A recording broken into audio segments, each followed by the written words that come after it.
সুপ্রিয় দর্শক, আসসালামু আলাইকুম। আশা করি সকলে ভালো আছেন। আমি এখন অবস্থান করছি ঢাকা আর আজিমপুর কলোনিতে। এটা হচ্ছে সরকারি বাসভবন। এই সরকারি বাসভবনটি কিন্তু সর্বাধুনিকভাবে তৈরি করা হয়েছে নতুন করে। এটা কিন্তু এরকম ছিল না, এক সময় ছিল ছোট ছোট ভবন, চারতলা ভবন, পুরাতন ভবন ছিল, কিন্তু এখন সর্বাধুনিক করে একেবারে আধুনিক করা হয়েছে। মানে বাংলাদেশের সর্বাধুনিকায়ন যে সিস্টেম, সেই সিস্টেম কিন্তু এখানে করা হয়েছে। এই যে দেখছেন, এটা হচ্ছে টেনিস ক্লাব। এই ক্লাব একেবারে আধুনিক করা হয়েছে। এটা হচ্ছে টেনিস মাঠ, এখানে টেনিস খেলা হয়। এই যে দুই পাশে দুইটা ক্লাব করা হয়েছে।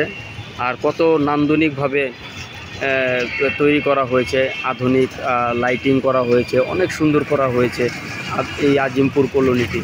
এখানে দুব্বা ঘাস সবুজায়ন করা হয়েছে, অনেক সুন্দর করে তৈরি করা হয়েছে সরকারি কর্মচারীদের জন্য।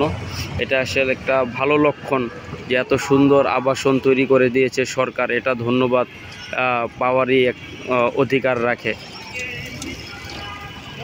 অনেক সুন্দর এবং আধুনিকায়ন করা হয়েছে।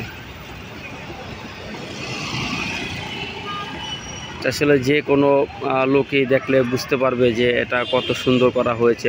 মনে হচ্ছে যে বিদেশের কোনো জায়গায়, এটা বাংলাদেশ না। এত বড় বড় ভবন তৈরি করে দেওয়া হয়েছে এবং সর্বাধুনিক ব্যবস্থা এখানে রাখা হয়েছে। নেট এবং আধুনিক যা যা ব্যবস্থা আছে সবই এখানে করা হয়েছে। দেখে খুব ভালো লাগলো, তাই আমি ভিডিওটি নির্মাণ করলাম। অন্যথায় আর কিছু না দর্শক, এটা নেগেটিভভাবে নেবেন না। অবশ্যই দৃশ্যগুলো সুন্দর লাগলো, যার কারণে আমি ভিডিওটি তৈরি করলাম। আশা করি আপনাদেরও ভালো লাগবে। দর্শক, ভালো থাকবেন, সুস্থ থাকবেন। আসসালামু আলাইকুম।